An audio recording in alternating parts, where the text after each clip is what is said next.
I am pleased now to start our third session of the afternoon, of the day, the first of the afternoon, and this one is working together to better our clubs, our community, our country, and world. And we have a panel of folks that are going to be joining us, and I believe, Pandora, you are the one that's going to start us off, so I will turn it over to you. All right. Well, hello, everybody. Hopefully you guys can hear me okay. I am the 4-H educator in Boone County, and I have with me, who's going to assist me with this first part of the presentation, is Kelsey Guadarrama. So we're excited to be here as part of the Growing Junior Leaders Subcommittee of 4-H educators, as well as we had some junior leaders part of our group. And we have been working the last 3 years to kind of come up with a general guidelines to help the 92 counties that have a junior leader program. So we all know that there are 92 different ways of doing the county fair. There's 92 different ways of running your 4-H program, and there's 92 different ways of running the junior leader project. And that's okay, because we want that project to really meet the needs of the youth in that community and do community service projects that meet those same needs. But what we found is that as new educators come on board, as new advisors to junior leader programs come on board, they just kind of want to know, like, what is our goals and how do we get there? And so there's lots of different ways to get there, but there are some goals that we really wanted everybody to be a part of. And so we created this great new resource that I'm going to share with you now. So on the Indiana 4-H website, which is where I'm going to head to now, and anybody can reach the Indiana 4-H website, and actually everybody who's on this call today, this might be a great resource for you. Like Steve just said, there's the Clover Call podcast there at the top there. You can't miss it. But the website is extension.purdue.edu/4H. And if you go here to the projects section, you can see that every 4-H project that is a state project is encompassed here, and they're all under different categories. And so junior leaders is under leadership and citizenship. And so you can either click that button or scroll right down here to junior leaders, which is what we're going to do today. And it takes us to this great Indiana 4-H page that has all kinds of resources, and every project page has a similar page. And once we get done here, hopefully you see that Adulting 101, that starts the resources that this committee has put together. And so Kelsey's going to talk a little bit about that Adulting 101, but I'm going to scroll down here to the advisor resource section. And so I know a lot of you on the call are probably not junior leader advisors or junior leader officers, but as adults, you're all working with our 4-H youth, and as youth, I have a feeling that you kind of enjoy that leadership role. You're expanding your leadership skills today. So I think that you can also find this resource guide or promising practices of the junior leader program helpful with some resources for you as well. And if nothing else, go back and make sure that your junior leader advisors, if you're a junior leader yourself, make sure that they're aware of this. And if you're an officer, you'll see here in just a second, there's some great resources for you as well. So in this promising practices document, if we click on it, it is a 21-page resource guide with lots of great information. But what we really wanted to make sure that we did, like I said, 92 different ways of doing it, but we wanted characteristics that all 92 counties all make sure that their program has. And so those include making sure that we are using the essential elements and that our program is created with that safe environment, that opportunity to learn, mastery of skills, those essential elements. We also want to make sure that there's that youth adult partnership, okay? That's essential to our youth developing those leadership skills. And then we want to make sure that the activities that we're doing are allowing our youth to tongue-tied, helping them to develop those life skills that we need, that they need in order to be successful adults and leaders back in our community. So those are the three things that we're really focusing on in our program, and we want all 92 county junior leader programs to have those. This resource guide provides information for you on how to do experiential learning with like questions and answers to do at the end of the activities, the hands-on activities with the junior leaders. We also go over what are the roles of the advisor, what are the roles of officers, discuss the importance of program activities, that there's hands-on learning activities that the kids are doing, citizenship activities, how can you put those into your program, and suggestions. That Adulting 101, Kelsey's going to chat about that. And that's a great curriculum for you and provides all the resources that you need to provide a great junior leader activity, actually to run all year round if you want. But no matter what your junior leader program looks like, we just want to make sure that every program has that same structure of leadership, developing leadership skills, and making sure there's community service learning going on. So that's one of those resources. The other one I'm going to highlight before I pass it on to Kelsey is those junior leader officer roles. And so you can see here, we've got lots of different officer roles that we think that this committee thought most junior leader programs probably have. So if we click on one like the president here, we have general qualifications, skills, and responsibilities that we would expect for a junior leader officer president to have in most counties. You'll also notice that it's a Word document. So that means that an advisor can go in and edit that document if they need to, because there may be something like at the county fair that you expect your president to do that not all the other counties do. So you can edit and add things as you need to in there. And kind of speaking of that, down here at the bottom is a generic template for you, so that again, if you have a position that is just unique to your county, you can go in and put in that information and then have that role description for that position when you are looking for officers. So those are two great resources. We've also got for the adult advisors, there's a role description for them as well, and is what is expected out of them. So we think that those are all important resources that you need. And like I said, Kelsey's going to talk to you more about the other two resources that are provided on this website. Thanks, Pandora. You did awesome. You could have probably just kept going. But yes, we have two other things on this website for you all to use as advisors, or I mean, even I know there's some extension educators on here as well. The first one is the Adulting 101, which is a curriculum that was developed by some extension educators and then peer reviewed by us as well. And it's a grab and go. So everything is there for you. Will you just open one of them, Pandora? It doesn't matter which one.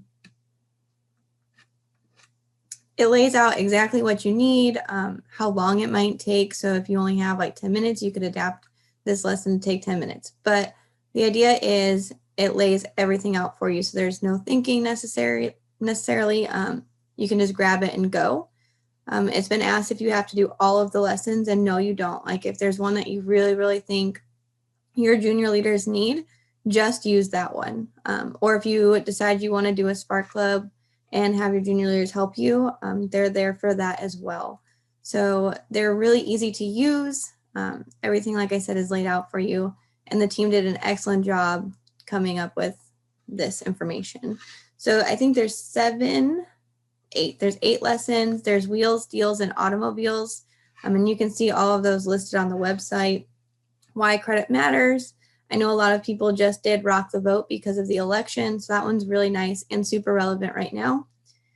Tackling your laundry pile. I should probably do that one myself because our pile is pretty big right now. Schemes, scams, and 8 ploys. Medicine 101, understanding taxes, and then becoming the Iron Chef of your kitchen. So some really, really good lessons there. And like I said, each lesson has the lesson plan and all the supplies that you would need. And then the next part of the website are our branding resources.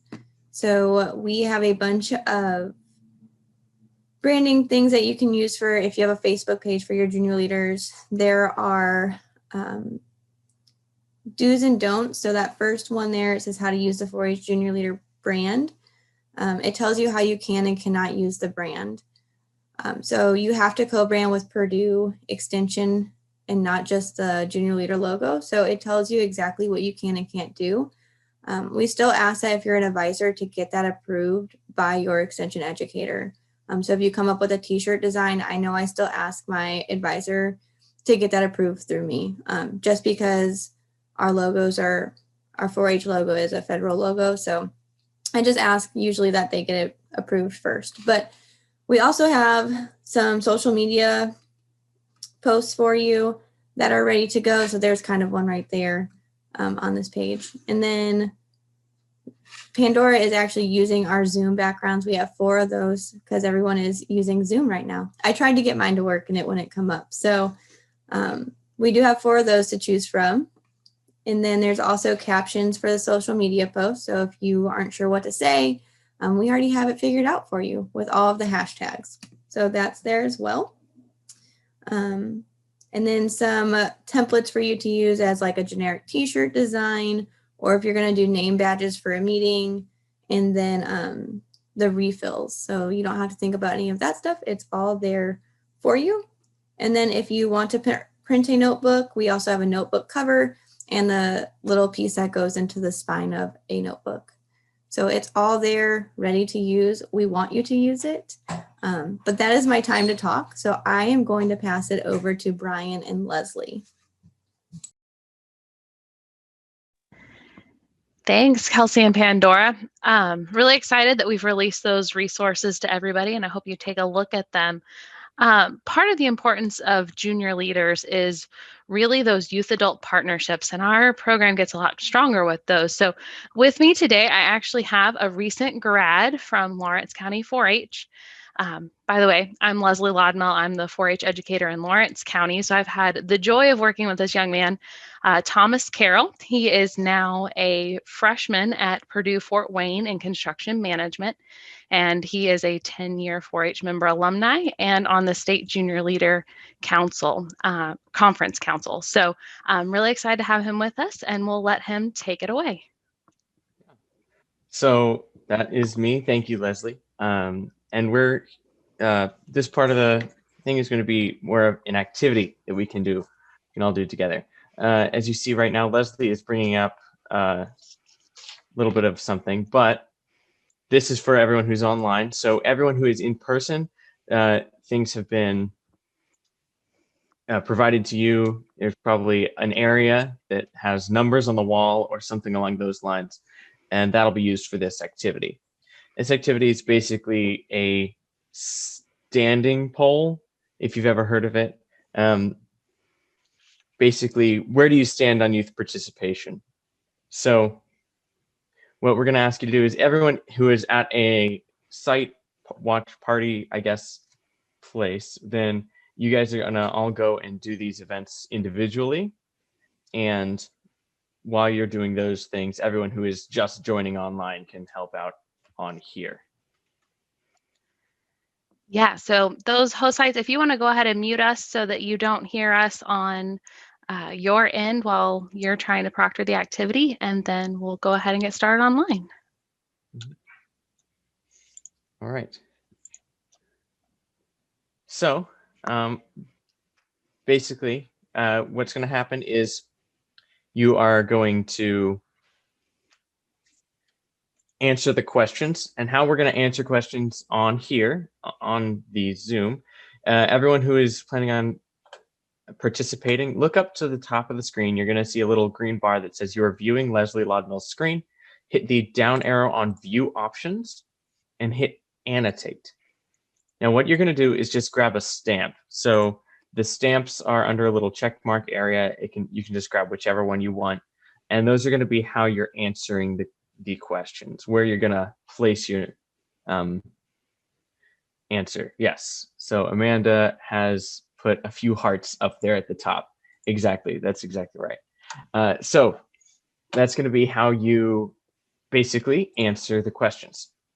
And to answer the questions, we've got it on a scale. So 1 is closer to basically the adults and leaders of the events and things they know what's best for the young people and control the situation in which they allow them to become involved. So the youth is more as an object. The youth is more as just they don't have much say in what happens or what they do.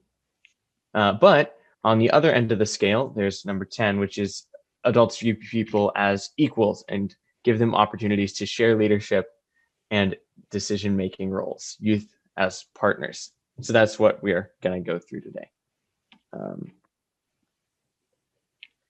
Yeah. So for the first question, I'm going to go ahead and ask, where do you stand on this? First, move to the location that best reflects your personal opinion on youth participation.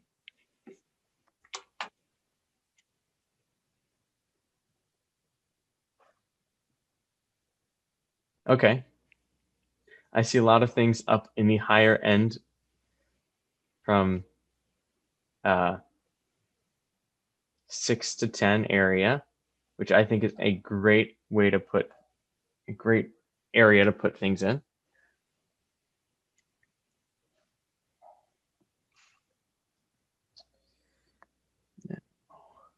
Yeah, so could two of you share?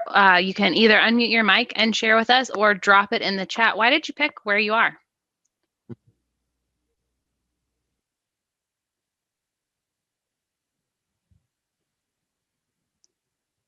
give you a second to drop it in the chat.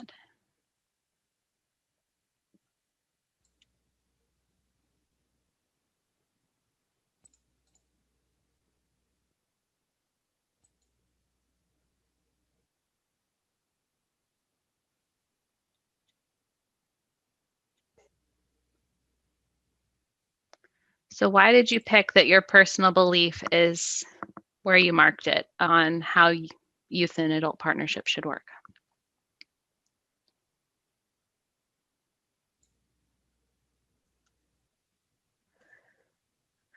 Okay, so in the chat, we've got that youth and adults each have unique perspectives, and combined, we have the best of both. It's a really good point.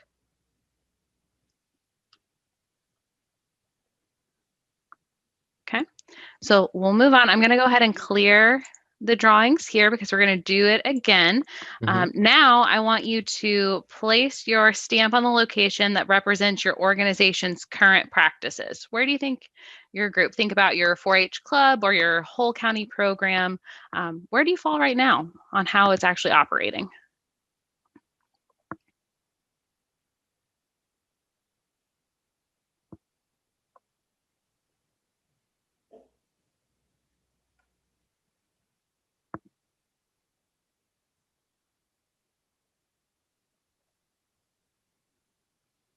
Okay, so some of those stamps are falling a little further down, not too far, but a little further down on the scale.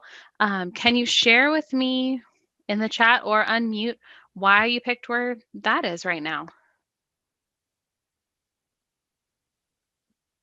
And Leslie, in just a second, if we get someone from the people like the 6 to 8 area that people set down, I want to see what the people who put them down near 1 and 3, what makes them say that their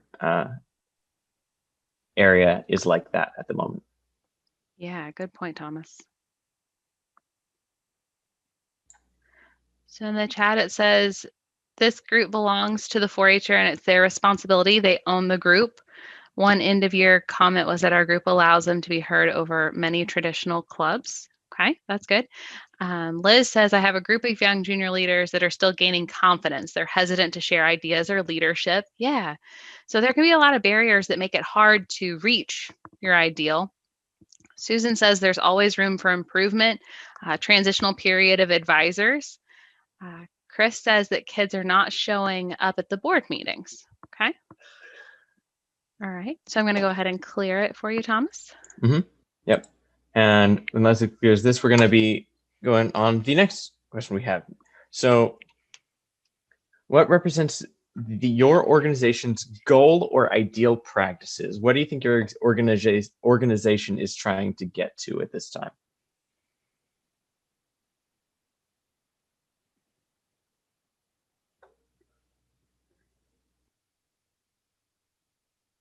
So I've been asked to repeat it in the chat if you haven't seen it. So which number represents your organization's goal or ideal practices?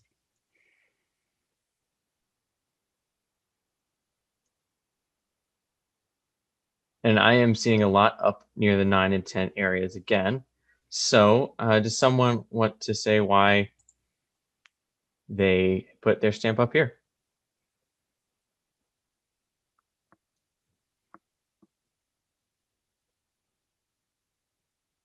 Like Leslie said, you can enter it in the chat, or if you are able to and are comfortable with unmuting and speaking up, that's fine as well.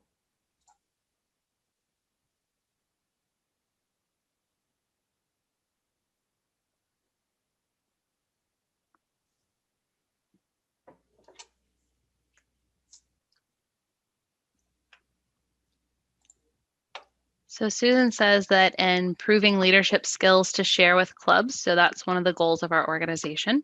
Mm-hmm. Say that's accurate.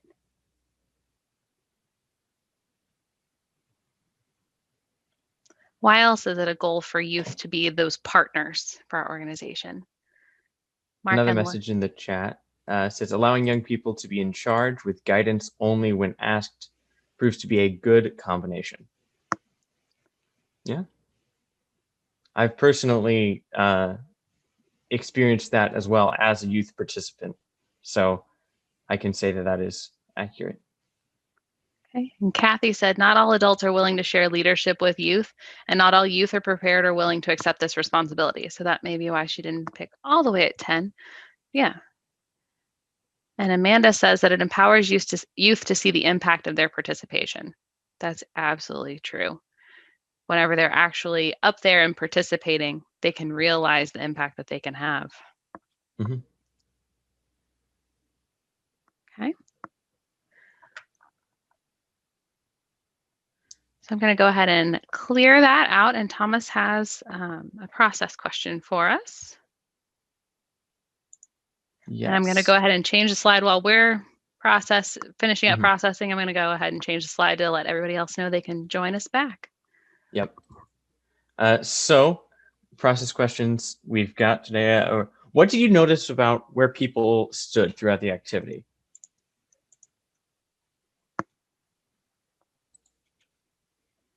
That's all right.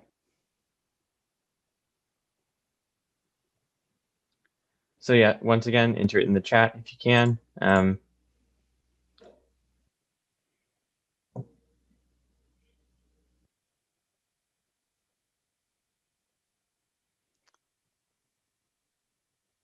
So do you think did you notice anything about where people move between where they're actually at and where their ideals are and where the organization is? Yeah, Amanda says that everyone wants to be at the partnership level, but achieving it's hard to do. And Mark and Linda say, I feel the adults see where they need to be with junior leaders and are unclear how to get there.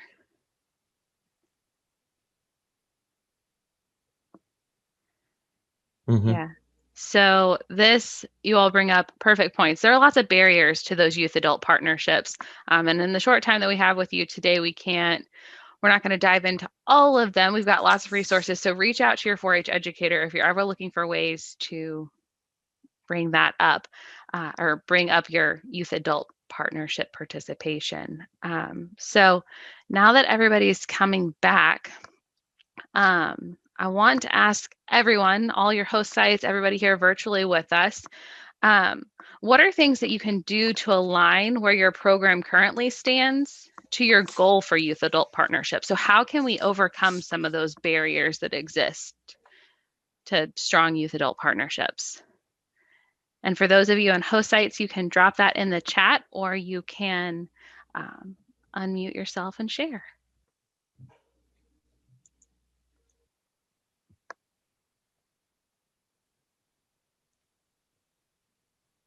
So again, that question is, what are things that you can do to align where your program currently stands to your goal for youth adult partnership?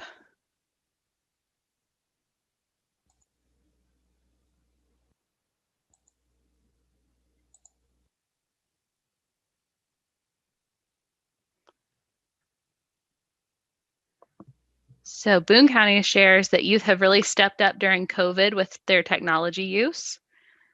And Pulaski County says safety concerns. Some groups are unable to completely hand over every aspect because of safety concerns, such as shooting sports.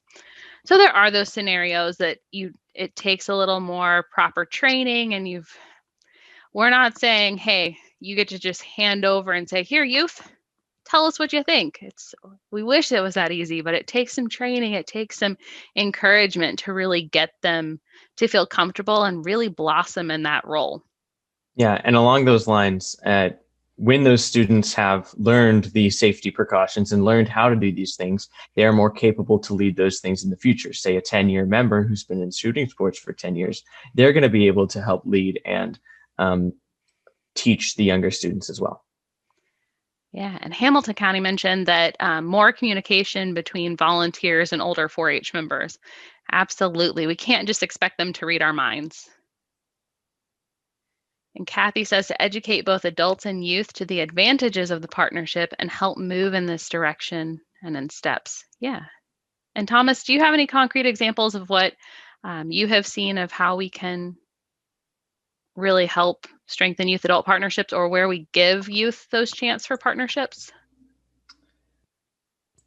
I think a lot of it is the adults who are leading the conversation, who are leading the events, need to trust that the people that they have chosen to be in those positions are going to do well. For instance, I am on the state 4-H Junior Leader Conference Council, and with that, Steve McKinley is the adult leader in charge, but he gives it mostly to us. He says, here are the guidelines, the rough guidelines that we have for you, and here are kind of like things you kind of really need to take into consideration. But for the most part, this is your guys' conference. How do you want to structure it? How do you want to teach the sessions, etc.? So I think with proper context, youth adult partnerships can be really helpful and really educational as well. Thanks, Thomas. And I would also like to point out a couple things in the chat that came up, some good thoughts. Liz mentioned it's about providing small skill building steps to promote confidence in youth and adults. You have to build that confidence in both parties. It's not one or the other. And Mark and Linda say that, you've got to find that right person to really help with achieve that. Not everybody is going to excel at this at first, so putting those right people in the right places really help. I know in Lawrence County, we have youth that serve on our 4-H council. So we have junior leader representatives, and they have a vote just like everyone else on the 4-H council does. So getting those youth in where those conversations are happening is really important. And they also mentioned, you don't need more to do. They're capable of it. So sitting back and watching and enjoy watching them succeed is really something great. So I want to thank Thomas for helping out today. And I'm going to hand it over to Brian, who's going to give us some more tips on how to make sure those voices are heard, whether they're youth or adults. So. Hello, everyone. Give me just a moment and let's get screened up. And I'm going to share my screen. So I'm coming to you from my house in Tipton County. I'm the 4-H educator in Tipton County, Indiana. I will warn you a little bit. I had a kind of a change in my morning. And so if you hear a dinosaur growling in the background or something, my 5-year-old partner is with me today. So I've asked him to keep watching TV in there, but you never know, he's 5. So thank you, Pandora and Kelsey and Leslie and Thomas so far. And then I have Madison Powell with me as well. Well, she's in Hamilton County right now anyway, but we're going to talk a little bit about how everybody's voice can be heard. And hopefully this session is going to be a review for a lot of people, but we're going to go over some basic parliamentary procedure. As the civic engagement team was talking about some different ideas for what we wanted to cover during the session today, a lot of the people were saying that they were kind of surprised when they visit some of the meetings of their clubs that parliamentary procedure, Robert's rules weren't necessarily being done in an orderly way. And I think I can speak for Madison. I think Madison has said this before. In some of their civics classes in high school, they're required to go to some community meetings. And Madison's been my junior leader president for 1 year anyway, has been involved for 2 years, and has been involved for several years. But she said, you know, it's amazing that even at some of these, I don't know that it's city and county council, but at some of the meetings that she's been to run by adults, the 4-H meetings are ran a lot better. So we kind of want to maintain that. And so we're going to go over some tips for that. So everybody at your spot should have a handout that this PDF show up that says how you should handle emotion. Okay, Steve's saying yes. So kind of a script for how to handle emotion, and Madison will go over that a little bit here in just a moment. But if I can figure out how to minimize this. Sorry.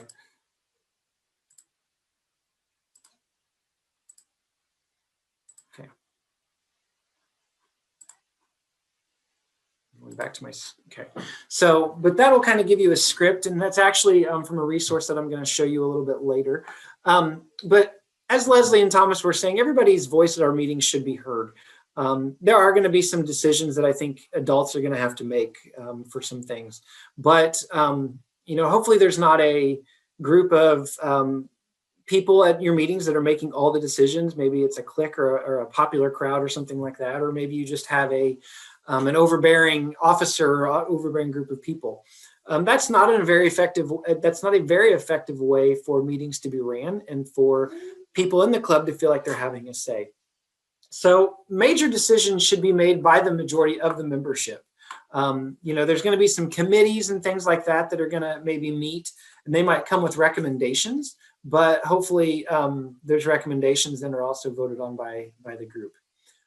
Everybody at a meeting should have an opportunity to speak, and so we're going to talk a little bit about how to do that here in just a moment, and going to try to do that and as our example. Robert's Rules of Order is kind of a guideline. They came out, I did some research, I want to say about around the Civil War era, or maybe a little bit after that. They're just kind of a basic outline of how to do a meeting in an orderly and democratic way. So there are certain procedures that we have to go through, and that's called parliamentary procedure. Rules, codes of ethic that dictate a way that a meeting should be conducted. You know, maybe some of you are part of model legislature. I don't know if they still have that in school, but that's where I learned a lot of parliamentary procedure. But it, you know, parliaments around the world, their governments, our Congress follows some of these rules in order to make sure that things are done in a fair way and everybody has a chance to be heard. So I'm going to turn that over to Madison a little bit, and she kind of will go through some of the things that how to handle emotion and what steps we need to take for that, if Madison's ready for that. Yeah, so I'm going to use the example of a club deciding what kind of cookies they would want for a meeting to kind of walk us through how to make a motion and do that. So first, the chairperson asks for the motion to be made. So the member says, I make a motion to have chocolate chip cookies for our club meeting. Next, another club member will second the motion by saying, I second the motion to have chocolate chip cookies at our club meeting. Next, the president will say, there's a motion on the floor to have chocolate chip cookies at our meeting. Is there any discussion? So discussion should happen in an orderly fashion, including people raising their hands and being called upon, so that everyone's opinions and points can be heard and talked about. Next, the president will allow a vote to happen. So there's a motion and a second to have chocolate chip cookies at our meeting. All those in favor say aye. All those opposed, nay. If the majority of the club is in favor of the chocolate chip cookies, then the motion carries. If the majority of the club opposes, the motion dies and a new motion will be made and the steps followed again. Very good, thank you. And also during that discussion, we won't get into all the details of it, but you can make amendments.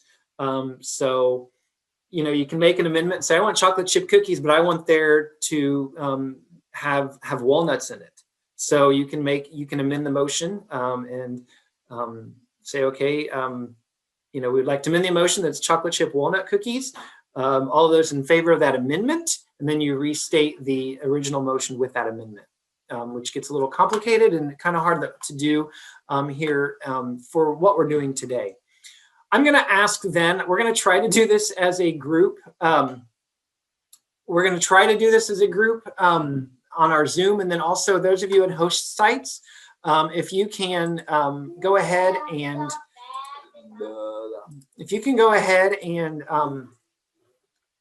people that are Pandora, Kathleen, Becky, those of you that are Sam, I'm looking at some of you all, Steele, some of you that are at hosting your sites, if you can kind of either act as chairperson, or maybe if you have somebody that's comfortable doing this, make someone the chairperson and see if you guys can go through these steps.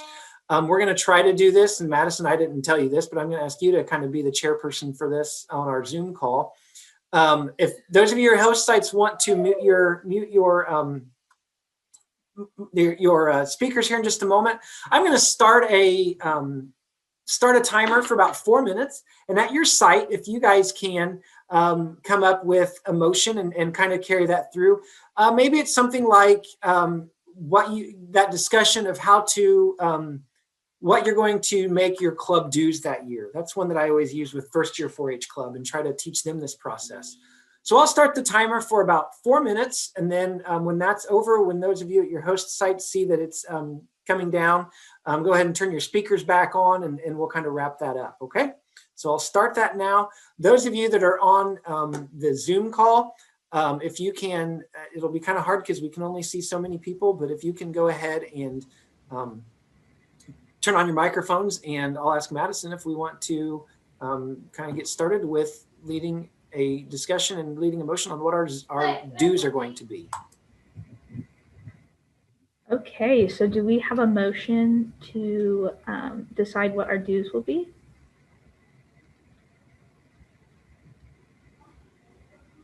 I will make the motion.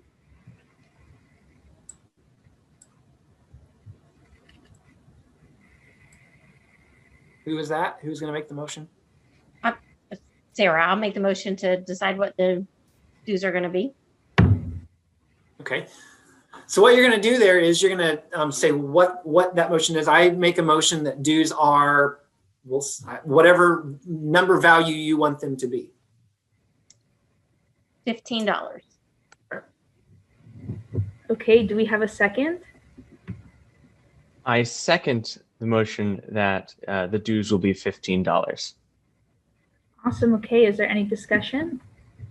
Can I ask what the dues are going to help pay for so that we know about how much we need to raise?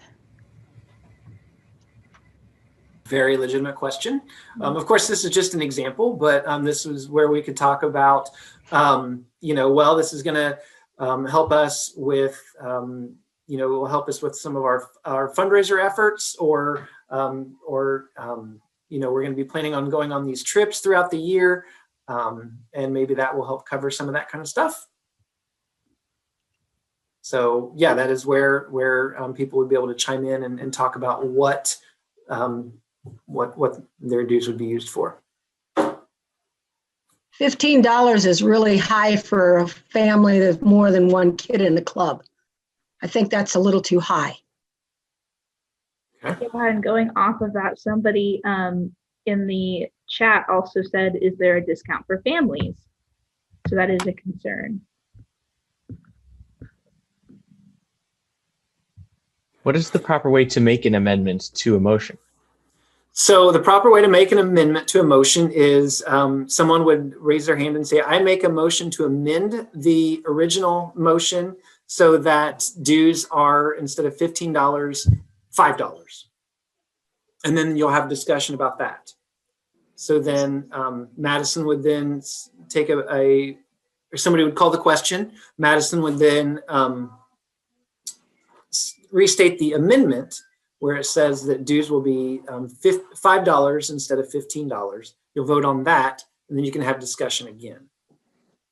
Does that make sense? Mm-hmm.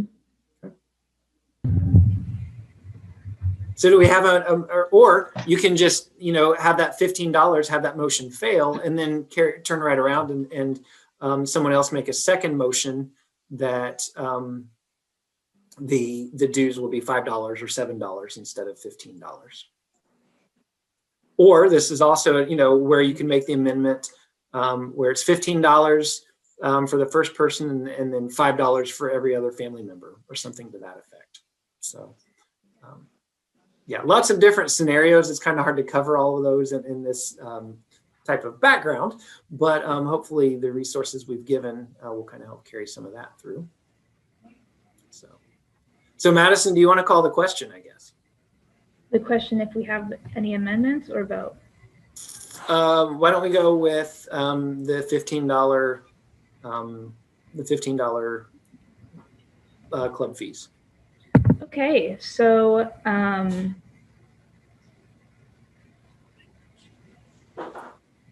there's a motion and a second for us to have dues be $15. So all those in favor, please say aye. Aye. Aye. Aye. Aye. All those opposed, nay. Aye. Nay. Nay. Nay. Awesome. Okay.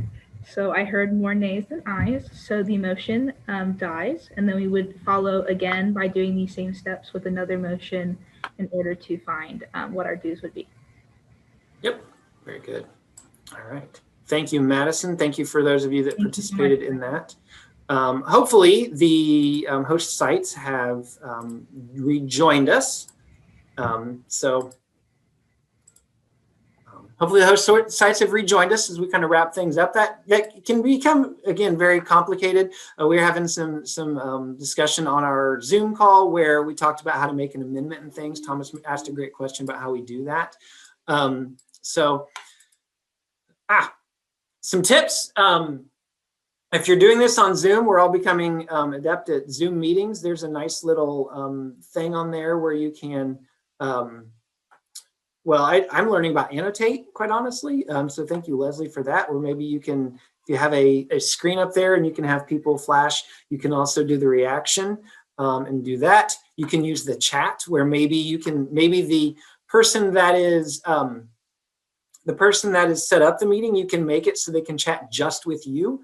The other night when we are doing officer elections in a few weeks, that's probably what I'm going to do. So then that way you can't see who's voting for who, but I will be able to count the votes that way. Lots of different ways. There's some other, you can also do some polls before the meeting. I didn't make any for this, but you can just do some generic polls. Say, I've got this many items on our agenda, and so you can kind of prepare a little bit ahead of time and just do a yay or nay. I don't think you can. I think a lot of times you have to have them made before the meeting. Somebody can correct me if that's not the case, but you can just do a yay or nay. And so motion one, whatever that is, and then all those in favor hit yay or nay, and you can do the bar and the percentages with that. And then use the chat feature to make points or ask questions during discussion. I've been seeing that going on a lot during the day. Sometimes it's kind of hard, especially on Zoom or online. People can kind of be talking over each other, but using that chat feature can be used for that purpose. So how do you learn a little bit more? There's kind of a robertsrules.org, which is kind of the quick and dirty, there's a quick and dirty guide, and then there's also, it kind of dives into it. It gets pretty elaborate. Also, extension.purdue.edu/4H has some great resources, and I'm going to go to those. I feel like I should be more efficient at my, so if you go under volunteer, 4-H Club resources, like right here, I have 4-H Club officer training materials. They're going to come up. So So yeah, a lot of that script that I gave you comes from the President's Guide. I typed it up. It's something that I've had in my county for a while and then realized that it was in the President's Guide. These resources are great. I've, as an educator, have made some folders for my club leaders. I usually have a stack of them. And as they elect new officers, or, you know, every 4 or 5 years, the leadership, you know, that core leadership kind of changes. They're able to grab those and pass those out to the new officers. So lots of leaders, or excuse me, lots of resources on here as well. So our time is up. Hopefully that was effective, or that worked for you guys. If you have any more questions, most of your educators are pretty versed in some basic parliamentary procedure. Also, a lot of you guys are probably FFA members or might have some experience in FFA, and FFA is very big in parliamentary procedure. In fact, has a contest on that. So, but just use some of these ideas and ways to help make sure that everybody in your club feels like their voice is being heard. It's an orderly way to make decisions and make it kind of clear, so people know what's going on, and then also it helps your secretary as well know what decisions have been made, instead of just kind of flippantly and you know, if you ever left a meeting and thought, well, what did we decide on that? Hopefully it's in your minutes. Hopefully it was done in a democratic way, and people can know what's going on with your club from there. So thank you very much.